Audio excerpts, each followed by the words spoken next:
বৰপেটা জিলাৰ সৰ্থেবাৰী ৰাজহ চক্ৰৰ অন্তৰ্গত বৰমৰাৰ PM শ্ৰী BKBB হাইস্কুলত শনিবাৰে অনুষ্ঠিত হৈ যায় চিত্ৰাংকন কুইজ আৰু সাধু কোৱাৰ প্ৰতিযোগিতা। SS ট্ৰাষ্ট অসমৰ উদ্যোগত আৰু BKBB হাইস্কুলৰ সহযোগত বিদ্যালয়খনৰ ছাত্ৰ-ছাত্ৰীৰ মাজত অনুষ্ঠিত হোৱা চিত্ৰাংকন প্ৰতিযোগিতাখনত প্ৰথম স্থান লাভ কৰে পঞ্চম শ্ৰেণীৰ আলমিনা বেগম, দ্বিতীয় স্থান লাভ কৰে পঞ্চম শ্ৰেণীৰ আমিনা বেগম আৰু তৃতীয় স্থান লাভ কৰে পঞ্চম শ্ৰেণীৰ আৰ্জিনা পাৰবিনে। আনহাতে বিদ্যালয়খনৰ ছাত্ৰ-ছাত্ৰীৰ মাজত অনুষ্ঠিত হোৱা কুইজ প্ৰতিযোগিতাখনত প্ৰথম স্থান লাভ কৰে দশম শ্ৰেণীৰ ইমামুল হুছেইন, শ্বাহিনুৰ ৰহমান আৰু আছিক আলীৰ দলে। কুইজ প্ৰতিযোগিতাখনত দ্বিতীয় পুৰস্কাৰ লাভ কৰে ষষ্ঠ শ্ৰেণীৰ আসিফ খান, ৰাছিদুল আলী, ৰবিয়াল আলী আৰু তৃতীয় স্থান লাভ কৰে দশম শ্ৰেণীৰ জেছমিনা বেগম, মাছুমা ইয়াছমিন আৰু মঞ্জুৱাৰা বেগমৰ দলে। সাধু কোৱা প্ৰতিযোগিতাত প্ৰথম পুৰস্কাৰ লাভ কৰে দশম শ্ৰেণীৰ জেছমিনা বেগম, দ্বিতীয় পুৰস্কাৰ দশম শ্ৰেণীৰ মাছুমা ইয়াছমিন আৰু তৃতীয় পুৰস্কাৰ পঞ্চম শ্ৰেণীৰ আৰ্জিনা পাৰবিনে লাভ কৰে। প্ৰতিযোগিতাসমূহ শেষ হোৱাৰ পাছত বিদ্যালয়খনৰ সভাকক্ষত অনুষ্ঠিত হয় বঁটা বিতৰণী সভা। বিদ্যালয়খনৰ পৰিচালনা সমিতিৰ সভাপতি জেহেৰুল ইছলামৰ সভাপতিত্বত অনুষ্ঠিত হোৱা বঁটা বিতৰণী সভাখনৰ আঁত ধৰে সমাজ সেৱক মামুল আলীয়ে। সভাখনৰ উদ্দেশ্য আৰু আদৰণি ভাষণ প্ৰদান কৰে SS ট্ৰাষ্টৰ মুখ্য ন্যাসৰক্ষী ডক্টৰ হাফিজুৰ ৰহমানে। ডক্টৰ ৰহমানে SS ট্ৰাষ্টৰ লক্ষ্য আৰু উদ্দেশ্যৰ কথা উল্লেখ কৰি সমাজৰ পৰা বৰবিষ সদৃশ ড্ৰাগছ নিৰ্মূল কৰাৰ ক্ষেত্ৰত ৰাইজে মাৰ বান্ধি থিয় হ'ব লাগিব বুলি মন্তব্য কৰে।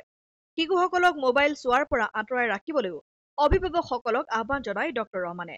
সভাখনত বিশিষ্ট অতিথি হিচাপে উপস্থিত থাকি ছাত্ৰ-ছাত্ৰীসকলক উদ্দেশ্য কৰি ভাষণ প্ৰদান কৰে ৯৭ নং বৰমাৰা গাঁও পঞ্চায়তৰ নৱনিৰ্বাচিত সভাপতি আমিনা খাতুনে।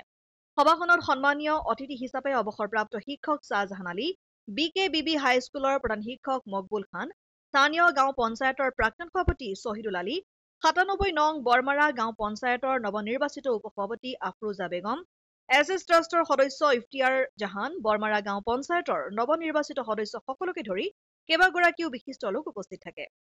সমাজখনৰ কাৰণে কিবা এটা আমি চেষ্টা চলাইছোঁ। আমি সমাজখন ঠিক কৰিব এইটো কথা নহয়, আমি চেষ্টা চলাইছোঁ। আমাৰ ল'ৰা ছোৱালীৰ মাজত আমি কেনে চেষ্টা চলাইছোঁ আমাৰ যাতে উঠি অহা চামে যিটো আমাৰ কৰাল গ্ৰাসত ডুব গৈছে এতিয়া আমাৰ ল'ৰা ছোৱালীখিনি বিশেষকৈ ড্ৰাগছত, এইটোৰ পৰা আমি নিশ্চয় বচাবলৈ আমি চেষ্টা চলাইছোঁ। সেইটো কাৰণে আমি যাতে সিহঁতক মাইণ্ডবিলাক ডাইভাৰ্ট কৰিব পাৰোঁ তাৰ কাৰণে তেওঁলোকৰ মাজত আমি নিশ্চয় আপোনালোকে জানে আমি ফুটবল, ভলীবল, ক্ৰিকেট, এতিয়া আমি সৰু ল'ৰা ছোৱালীৰ মাজত ড্ৰয়িং কম্পিটিশ্যন পাতিছোঁ, আমি সাধু কোৱা কম্পিটিশ্যন পাতিছোঁ। তেওঁলোকে সপোন দেখক, তেওঁলোকে সপোনত ডুব গৈ থাকক যে আমি এটা ডাঙৰ মানুহ হ'ম, আমি মহাত্মা গান্ধীৰ নিচিনা হ'ম, জৱাহৰলাল নেহৰুৰ নিচিনা হ'ম। তেওঁলোকে যাতে সমাজত এই ড্ৰাগছৰ পৰা যাতে মুক্তি পায়। আৰু আমি সিহঁতক খেলাৰ ভিতৰত আমি যথেষ্ট খেলাত গুৰুত্ব দিয়ে এইটো কাৰণে খেলিহে যেন অলপ ভাগৰি যাওক, ভাগৰি তাৰপিছত সিহঁতে অকণমান ফ্ৰেছ হৈ পেলাই আকৌ পঢ়ক। আমি বিচাৰিম সমাজখন ভাল হওক। আমাৰ আই মাতৃসকলক আমি অনুৰোধ নিশ্চয় জনাইছোঁ, আপোনালোকে গম পাইছে যে আমাৰ এতিয়া সৰু ল'ৰা ছোৱালীখিনিক আমাৰ সমাজত ডাঙৰ ব্যাধি হৈছে। সৰু ল'ৰা ছোৱালী 6 মাহৰ পিছত আমাৰ মোবাইল দি পেলাই সিহঁতক ভাত খাব দিয়ে। মোবাইলটো চাই পেলাই আমাৰ ল'ৰা ছোৱালীখিনিয়ে খাব বুলি ভাবে। এইটো আমাৰ বেয়া নিশ্চয় সংস্কৃতি সোমাইছে। আমি বিচাৰিছোঁ, আমি চবকে আমি অনুৰোধ জনাইছোঁ যে আমাৰ এই যিটো অপসংস্কৃতি বন্ধ কৰি তেওঁলোকে জুনুকা বজাওক, ৰং বিৰঙৰ ফুটবল দিয়ক, দি পেলাই মানে আঁৰি দিয়ক যাতে আমাৰ ল'ৰা ছোৱালীয়ে সেইখিনিতে খেল খেলি পেলাই সিহঁতে সপোন দেখি পেলাই আমাৰ সমাজখন নতুন প্ৰজন্মই আগবাঢ়ি আহে।